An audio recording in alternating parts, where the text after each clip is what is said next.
அந்த சாதி புத்தியிலிருந்து வரக்கூடிய வெளிப்பாடு. வணக்கம். வர வர நம்ம திருமாவளவன் அவர்கள் கமலஹாசனா மாறிக்கிட்டு இருக்காரோ அப்படின்ற மாதிரி ஒரு எண்ணம் வருது. ஏன்னா இப்போ கிட்டத்தட்ட அவர் பேசுறதெல்லாம் அவருக்கே புரியுதா அப்படின்ற ஒரு டவுட்டு வருது. இப்போ காஞ்சிபுரத்தில் விசிகாவுடைய பொதுக்கூட்டம், அங்கே ஒன்று என்ன பேசணும், எதுக்காக இந்த பொதுக்கூட்டம் அப்படின்றத நல்ல தெளிவாக புரிஞ்சுக்கிட்டு அந்த பொதுக்கூட்டத்தை கூட்டி அதுக்கு தேவையான விஷயங்களை பேசணும். அது அப்படி இல்லையா, இப்போ தாவேக அரசுடன் இணைஞ்சதில் தாவேக அரசுக்கிட்ட என்னென்ன விசிகா அவங்களுக்கு தேவையானதையெல்லாம் செய்ய போகிறாங்க, என்னென்ன செய்யலான்னு இருக்காங்க அப்படின்ற மாதிரி அவங்களுடைய விஷனை சொல்லணும். அதையெல்லாம் விட்டுட்டு அவர் பட்டுக்க என்னென்னமோ பேசுகிறார்.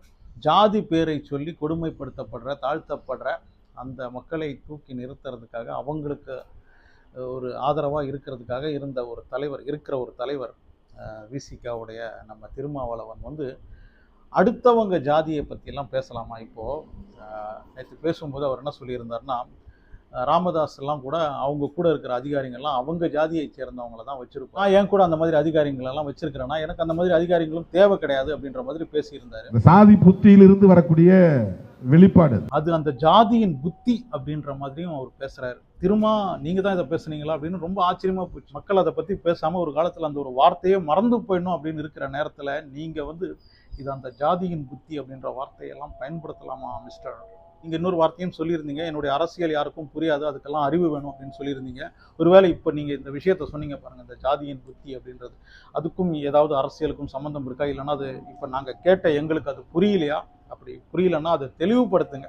ஏன் அந்த ஒரு வார்த்தையை நீங்க பயன்படுத்துறீங்க அப்படின்றதையும் கேட்டுக்கிறேன். தாழ்த்தப்பட்ட மக்களின் பிரதிநிதியா ஒருத்தர் இருக்கும்போது அவர் மற்ற ஜாதி அப்படின்ற வார்த்தையெல்லாம் பயன்படுத்தும் போது அது அப்போதான் இந்த சோ கால்டு இவர் சொல்ற மாதிரி அவங்களும் ட்ரிகர் ஆவாங்க. திருப்பியும் நீ எப்படி என் ஜாதியை பற்றி பேசலாம், அப்படின்னு உன் ஜாதி இதுதானே அப்படின்ற மாதிரி அவங்க திருப்பியும் அந்த ஜாதியை எடுத்துக்கிட்டு வருவாங்க. அது மீண்டும் இப்போ மறந்துருக்கிற ஒரு விஷயத்தை மொத்தமாக மறந்துட்டாங்க அப்படின்னு சொல்ல வரல, ஓரளவுக்கு அந்த பிரச்சனை இல்லாமல் இருக்கிற ஒரு நேரத்தில் இவர் திருப்பியும் உங்களுடைய கட்சியில் இருக்கிறவங்கெல்லாம் அதிகாரிகள்லாம் உங்கள் ஜாதியை சேர்ந்தவங்க தானே அப்படின்னு தாழ்த்தப்பட்ட மக்களின் பிரதிநிதியாக இருக்கிற திருமாவளவன் அப்படி பேசலாமா அப்படின்றது தான். இதே மேடையில் தான் வேறொரு விஷயத்தை பற்றி பேசுகிறாரு.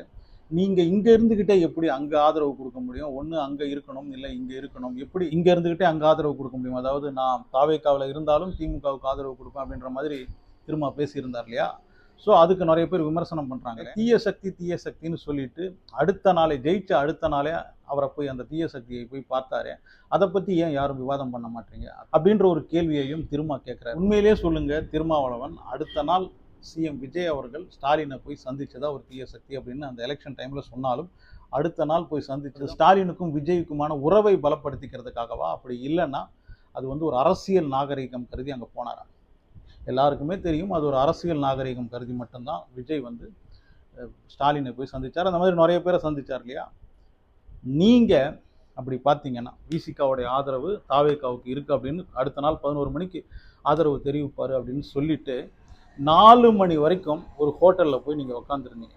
அந்த நேரத்தில் என்ன நடந்துக்கிட்டு இருந்தது அப்படின்றது எல்லாருக்குமே தெரியும். அந்த நேரத்தில் நீங்கள் முதலமைச்சர் ஆகணும் அப்படின்னு ஆசைப்பட்டீங்கன்னு சொல்ல வரல. ஆனால் திமுகவும் அதிமுகவும் ஒரு அண்டர்ஸ்டாண்டிங்குள்ளே அதில் யாராவது அவங்களுக்குள்ள முதலமைச்சரை யாரை போடலாம் அப்படின்னு முடிவு பண்ணி திமுகவும் அதிமுகவும் சேர்ந்து ஆட்சி அமைக்கிறதுக்கான அந்த ஒரு முடிவில் நீங்களும் சப்போர்ட்டாக இருந்தீங்க அப்படின்றது தானே உண்மை இல்லையா? இந்தியன் யூனியன் முஸ்லீம் லீகும் சிபிஐ சிபிஎம் இவங்க இந்த பக்கம் வரலன்னா, அதாவது திமுக அதிமுக கூட்டணிக்கு ஆதரவு கொடுக்கலன்னா அவங்களாலையும் ஆட்சி அமைக்க முடியாது அப்படின்ற ஒரு நிலைமை வந்ததுக்கப்புறம் தான் 4 மணி வரைக்கும் நீங்கள் வெயிட் பண்ணி அதுக்கப்புறம் தான் தாவேகாவுக்கு ஆதரவு தெரிவிச்சிங்க இல்லையா? இதை வெளியில் சொல்கிறதுல என்ன தப்பு இருக்குது? நீங்கள் ஒடுக்கப்பட்ட மக்களின் பிரதிநிதியாக இருக்கீங்க. எந்த கட்சி ஆட்சி அமைச்சாலும் அந்த மக்களுக்கு கிடைக்க வேண்டிய சலுகைகளும் அந்த மக்களுக்கு கிடைக்க வேண்டிய ஆதரவும் கிடைக்கணும் அப்படின்றதுக்காக ஆட்சியில் இருக்கும் கட்சிக்கு ஆதரவாக இருந்தால் மட்டும்தான் என்னை சார்ந்து இருக்கும் மக்களுக்கு என்னால் ஏதாவது செய்ய முடியும், அதனால் நான் தாவேகா பக்கம் போனேன் அப்படின்றதையும் நீங்கள் சொல்லலாமே.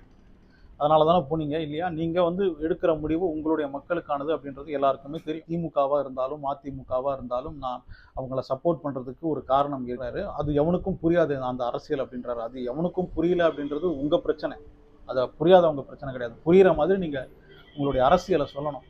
அப்படி சொல்லாததுனால தான் கமலஹாசன் இப்போது அரசியலில் ஏதோ ஒரு ஓரமாக நின்றுட்டு இருக்காரு. அந்த கட்சி இருக்கா இல்லையானே தெரியல. கமலஹாசன் அரசியலில் மட்டும் கிடையாது, எங்கே பேசினாலும் புரியாத மாதிரி தான் பேசுவார். அதுதான் அவருடைய பிரச்சனையாகவே இருந்தது. இப்போது நீங்களும் கமலஹாசன் மாதிரி பேசாதீங்க. உங்களுடைய அரசியல் என்ன அப்படின்றத மக்களுக்கு புரிகிற மாதிரி பேசுங்க. உங்களுடைய அரசியல் என்ன அப்படின்றது எனக்கு புரியுது. நீங்கள் ஏன் திமுகவை ஆதரிக்கிறீங்க, நீங்கள் ஏன் அதிமுகவை ஆதரிக்கிறீங்க? முதல் இடமும் 2வது இடமும் ஒன்று திராவிட கட்சிகள் இருக்கணும், அப்படி இல்லைன்னா தாவேகா மாதிரி இருக்கிற கட்சிகள் இருக்கணுமே தவிர ஒருபோதும் பிஜேபி அந்த இடத்துல வரக்கூடாது அப்படின்றதுனால தான் நீங்கள் இப்படி அரசியல் பண்ணுறீங்க அப்படின்றது புரியுது. ஆனால் அதை மக்களுக்கு தெளிவாக புரிகிற மாதிரியே சொல்லுங்கள். விசிகா தாவேகா கூட்டணியில் இருந்தாலும் நான் திராவிட கட்சிகளை சப்போர்ட் பண்ணிக்கிட்டு தான் இருப்பேன். ஏன்னா திராவிட கட்சிகள் இல்லாமல் போச்சுன்னா அந்த இடத்துல பிஜேபி வந்துடும். அப்படி பிஜேபி வந்ததுன்னா ஒரு காலத்தில் அவங்க ஆட்சி அமைக்கிறதுக்கான வாய்ப்பும் உருவாகிடும். அப்படி பிஜேபி தமிழ்நாட்டில் ஆட்சி அமைச்சாங்கன்னா அப்புறம் தமிழர்களுக்கான அடையாளமே இல்லாமல் செஞ்சிருவாங்க. அதனால தான் நான் வந்து தாவேகாவில் இருந்தாலும் திராவிட கட்சிகளுக்கும் சப்போர்ட் பண்ணுறேன் அப்படின்றத ரொம்ப தெளிவாக நீங்கள் சொல்லலாம் மிஸ்டர் திருமாவளவன் அவர்களே. அதை விட்டுட்டு என்னுடைய அரசியல் எல்லாருக்குமே புரியாது, அது அறிவு இருக்கிறவங்களுக்கு மட்டும்தான் புரியும் அப்படின்னு சொல்கிறதெல்லாம் வந்து அது நீங்கள் எல்லாரையுமே பொதுப்படையாக அதில் உங்களுடைய கட்சியை சேர்ந்தவங்களும் இருக்காங்க அப்படின்றதையும் மறந்துட்டு பேசுகிறீங்க. கிட்டத்தட்ட 50 வயது வரைக்கும் அரசியல் எனக்கு தெரியாது, அது புரியாது அப்படின்னு சொன்ன கமலஹாசன் மாதிரி அதுக்கப்புறம் அரசியலில் வந்து அவர் திருப்பியும் அரசியல் அவருக்கு புரியாமல் அது தெரியாமல் தான் அரசியல் பண்ணிக்கிட்டு இருந்தார். அந்த மாதிரிலாம் இல்லாமல் உங்களுக்கு நல்லாவே அரசியல் தெரியும், சட்டம் தெரியும், அரசியல் அனுபவம் இருக்குது அப்படின்னும் போது உங்களுடைய அரசியல் உங்களுடைய மக்களுக்கும் புரியட்டும் அப்படின்றது தான். அப்படி பண்ணும் பட்சத்தில் நீங்கள் ஒரு அரசியலை கையில் எடுத்துருக்கீங்க பாருங்கள், அந்த அரசியலையும் கண்டிப்பாக உங்களுக்கு வெற்றி கிடைக்கும். ஸோ இதை பற்றி இந்த வீடியோ பார்க்குற உங்களுடைய கருத்து என்ன அப்படின்றத கமெண்ட் செக்ஷனில் வந்து பதிவு பண்ணுங்கள். அனஸ்டூடெண்ட் சேனலை சப்ஸ்கிரைப் பண்ணி வச்சுக்கோங்க. முடிஞ்சால் லைக் ஷேர்லாம் கூட பண்ணிவிடுங்க.